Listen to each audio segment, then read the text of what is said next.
Pessoal, tudo bem? Meu nome é Michele, eu sou a pessoa por trás do Planejando a Viagem. Hoje eu vim aqui compartilhar com vocês um roteirinho que a gente fez de viagem na Bélgica. Primeiro dia a gente dedicou basicamente ao centro histórico. É uma preferência minha, eu nunca tinha estado no destino, não tinha um outro interesse, eu não tinha um compromisso lá específico. Então a gente foi para explorar a cidade. Eu acho legal você começar pelo começo, né? Da onde vem a história da cidade, todas as coisas que envolvem ela, né? Então, normalmente o que eu indico, inclusive, para as pessoas que nunca foram e querem ir pela primeira vez, que seja o primeiro dia, ou que querem passar o dia, né? Que se dedique mais a essa parte histórica. Espero que vocês gostem das imagens, eu volto depois.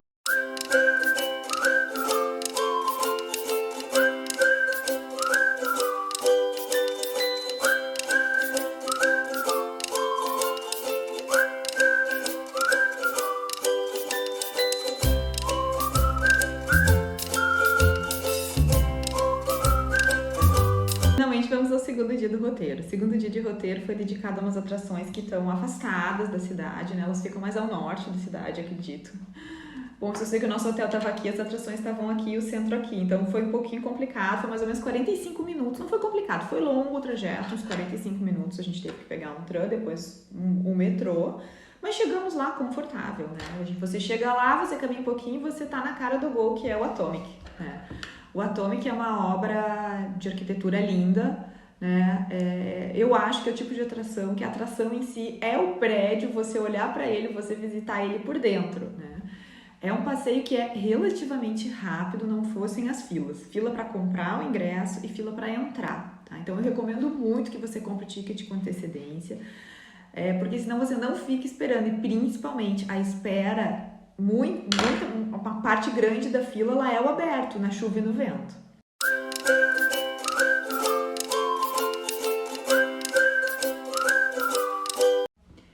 Eu não sei, a gente ouve falar muito do Atomic, né? É um passeio rápido, como eu falei, o programa é você ver o lugar, você ver a história, né? Quando ele foi construído, porque todo o contexto que tinha na volta, né? E também ver a vista da cidade. Mas a gente ouve falar pouco da Mini Europa, que é um parque que fica praticamente ao lado, você sai e caminha, né? O que tem lá? Tem miniaturas de vários monumentos importantes de várias cidades que compõem a comunidade europeia. É um passeio bem legal e é um passeio legal também para a família, porque alguns monumentos têm efeitos sonoros, coisas assim, então ele também chama a atenção das crianças. Eu acho que vale a pena, a gente gostou de ambos os passeios e recomendo que você compre o ticket combinado e com antecedência. Nosso terceiro dia foi dedicado a Bruges. Bruges é praticamente uma extensão de Bruxelas. Eu acho que todo mundo que vai para lá para ficar alguns dias vai a Bruges, né? Como eu falei antes, a gente foi com trem. A nossa ida foi tranquila porque a gente não conseguiu sair muito cedo. A nossa volta foi tranquila também, mas o trem estava muito cheio ao ponto de a gente estar em pé no trem com uma criança no nosso colo e ninguém ofereceu lugar pra gente. O que a gente fez? A gente começou a caminhar dentro do trem e aí a gente encontrou um funcionário que nos disse para ir para a extremidade, porque nas extremidades tinham lugares vagos, e lá fomos nós. Mas a viagem valeu a pena, a gente ficou de 3 a 4 horas, não foi muito. A gente chegou já almoçados, ainda bem, porque a cidade estava muito cheia, até almoçar seria complicado. E essa é a parte negativa de você ir no final de semana. Eu conversei com algumas pessoas, eles disseram que aquele final de semana especificamente estava muito cheio porque era no meio do feriado de Páscoa, mas que normalmente a cidade é bem cheia e que o ideal é você ir dias de semana.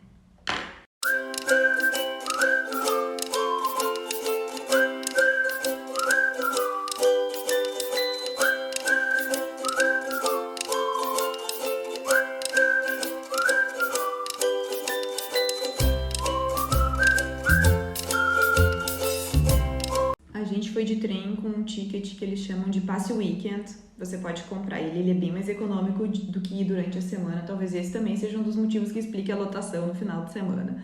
Você compra esse ticket na sexta e você pode usar até o domingo. E você pode usar ele para ir e voltar na linha onde aquele trecho é operado. Então, por exemplo, se você sai de Bruxelas em direção a Bruges, você pode inclusive parar em Gand, que é uma outra cidade de interesse, conhecê-la, voltar e ir até Bruges. Isso era uma coisa que a gente queria ter feito e que a gente acabou não fazendo. Se você for com um pouquinho mais de tempo, ou se você for do tipo que acorda cedo e consegue aproveitar todo dia, pra gente era mais fácil isso sem criança. você também pode pensar nessa estratégia. É bem legal, você vai conhecer 2 lugares. A cidade de Bruges é linda, vale a pena, vale o perrengue. Os canais, o passeio de barco nos canais faz muito sucesso, tinha muita gente, tente comprar com antecedência também. Bom, e se vocês viram as imagens, a última ela foi num balanço muito legal do hotel onde a gente ficou. No início, eu tinha planejado a gente ficar próximo da Grand Place, num hotel da rede Accor, que é o chamado Ibis, assim, para quem segue o blog, para quem me segue, para quem vê meus stories no Instagram, assim, a gente é Ibis de carteirinha, a gente tem o cartão da Accor, né, o cartão de fidelidade, a gente fica muito em várias bandeiras, mas acho que o Ibis é o que a gente mais usa, né, o que começou a acontecer de uns tempos para cá é que nem todo Ibis tem quarto triplo e alguns têm quarto triplo, mas não em grande quantidade, então quando eu efetivamente fui fazer a reserva, os quartos triplos tinham se esgotado. Foi aí então que apareceu para mim a oportunidade de ficar num hotel, que eu acho que é uma cadeia também francesa, que chama B&B Hotels. Essa é a marca, eu não sei se os donos têm esse nome, né? Se a rede inteira tem esse nome. Eu gosto bastante do B&B Hotels, eu também já falei por ele aqui, só que eles não têm tantos hotéis. Você vê que ali em Bruxelas eles tinham 2 hotéis. E um deles num bairro chamado Louise. E assim, a gente tinha 4 noites lá, né? 3 dias inteiros para explorar. Já tinha meio que definido quais as atrações a gente queria. É para ser uma viagem mais slow travel, principalmente viajando com criança. A gente não tenta se colocar um roteiro que seja inalcançável, inatingível. A gente também quer parar, a gente é bem de gastronomia, então a gente gosta de parar um restaurante ou outro. A gente queria provar cervejas, queria fazer as coisas, enfim, com calma, né? Então a gente pensou assim, eu também pensei bastante, temos bastante tempo, podemos ficar num hotel que seja numa região um pouco mais afastada, até para ter aquele feeling de você se sentir como um local. E aí a gente acabou optamos em conjuntos, eu fiz a reserva no B&B Hotels Louise, que fica nesse bairro, que é um bairro mais local, cheio de cafés, lojas, de charmes. Fica próximo a uma roda gigante que foi recentemente inaugurada e próximo também de várias lojas que eles chamam de street fashion. Esse balanço fez o maior sucesso com eles. Eles tinham umas sessões de cinema, um cineminha com filmes antigos, mas toda uma pegada assim moderna. As instalações super novas, tudo muito moderno. O quarto muito amplo, com aquele esquema que você tem o chuveiro separado da pia, então acho muito prático também. Pouca mobília, mas muito cabide, muita coisa para você, muito lugar para você colocar as coisas, um banco enorme assim para você deixar todas as malas uma do lado da outra aberta. Eu acho isso fantástico. Eu acho esse tipo de mobiliário muito mais prático, né? Muito menos carregado. Mas o que mais chama atenção é a pegada de sustentabilidade, assim, eles realmente ali não tem o greenwashing, eles falam, eles praticam o que eles falam. Você ganha 5 euros de desconto se você não usar o serviço de quarto por um dia, quando você fica mais de uma noite. Dentro do quarto tem várias lixeiras que você separa o lixo. O Enzo adorou porque ele adora essa brincadeira de ficar... Para ele é uma brincadeira ficar separando lixo. Passamos dias muito bons ali. Em todos os andares eles tinham uma espécie de cafeteria, assim, que você podia chegar, pegar café e chá à vontade. E ali também tinha um micro-ondas. Para quem ainda usa mamadeira ou tem que esquentar leite para criança também era muito prático.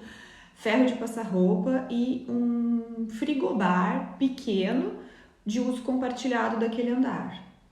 Todos os andares tinham isso, e apesar do hotel oferecer café da manhã e tudo, também tem essa proposta que eu achei que ela é muito prática, ela deixa o viajante escolher o estilo de viagem que ele quer fazer, se ele quer descer pro café da manhã, e aí ele paga por isso, ou talvez ele já tenha incluído isso na diária, se ele quer pegar um café ali a hora que ele acorda, porque ele acorda tarde, né? Enfim, o que é mais prático para ele. Mas assim, tudo na vida tem um trade-off, então também tem o outro lado, né? O que acaba acontecendo com esse hotel? Ele realmente é um pouco mais afastado, né? Você faz mais uso dos meios de transporte, então nem todo mundo, eu sei, gosta de ir, ficar pegando metrô, tram, principalmente, a região muito bem servida pelo tram, que são aqueles trens de superfície, né?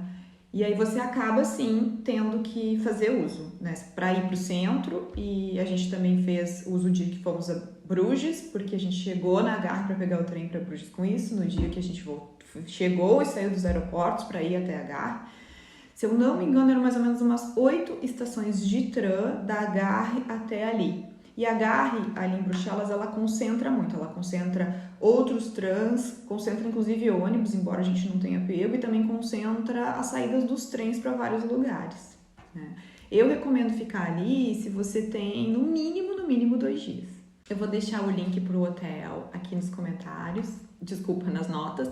Vou deixar também o link do Ibis, que eu comentei, que é muito bem localizado. Do lado dele tem um novo hotel, que também é uma excelente alternativa. Então, vocês também podem usar isso para ter uma noção de que área é essa área mais central, né? Realmente, no Ibis e ali o novo hotel, para quem tem pouco tempo ou gosta de se hospedar no centro histórico, você tá assim no coração da cidade e muito próximo ao Gare do Centre, que também serve o aeroporto de Zaventem e também de onde saem trens para Bruges e para outras cidades ali da região.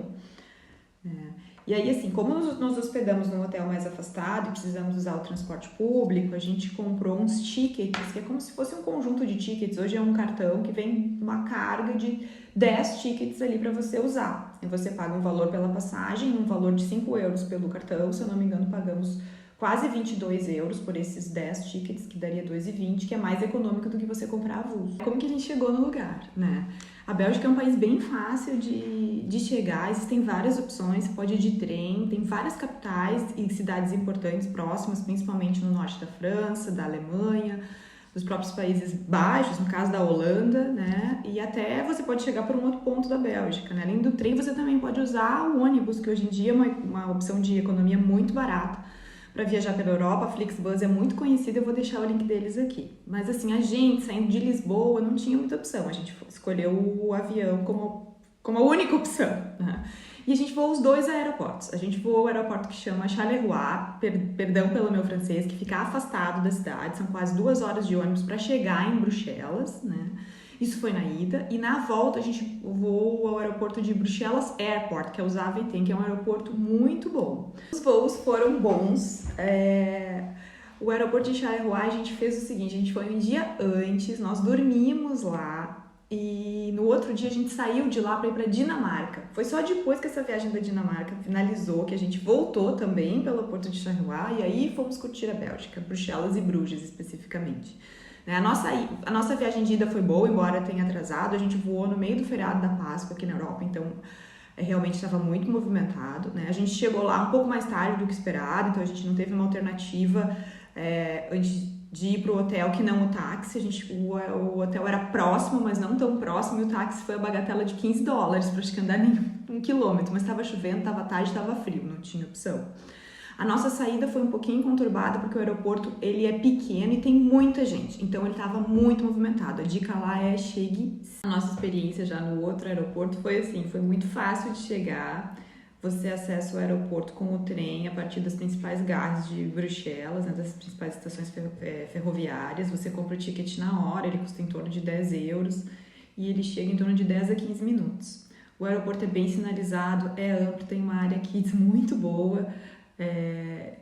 Eu até achei comparável a de Zurique, que eu também achei que tinha muita coisa para criança fazer enquanto esperava, mas eu também não conheço tantas áreas kids assim, não era uma coisa que antes eu prestava muita atenção. Então, desses dois aeroportos, quando eu comecei a prestar atenção, né, eu comecei a gostar bastante.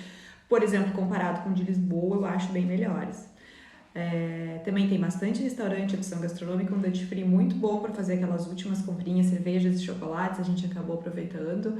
E ele é amplo, mas nem tanto, então ele é fácil de você chegar e se deslocar. Então a nossa viagem ela foi agradável, ela atrasou, mas ela foi um voo bom. A princípio era para ser uma viagem toda feita com a Ryanair, que é uma companhia low cost, que eu acho que muitos devem conhecer. Enfim, a gente já voou muito, mas fazia um tempo que a gente não voava, a gente já tinha ficado períodos intercalados sem voar e a Ryanair sempre tem uma surpresinha, né, entre um e outro voo.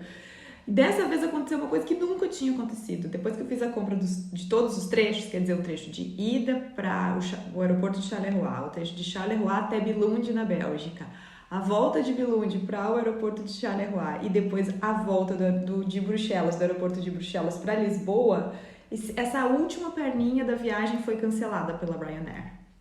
E foi aí que eu precisei fazer uma troca. Então, 3 voos nós fizemos com a Ryanair, foram voos bons, e o último voo a gente fez com a Air Brussels, que também foi um voo muito bom. O problema desse voo é depois que a gente estava embarcado e a gente ia decolar, o piloto disse que o voo estava sendo cancelado, desembarcou todo mundo, trocou a aeronave, porque a aeronave estava com problema no ar-condicionado. Por último, queria fazer algumas considerações. A primeira é a respeito do clima.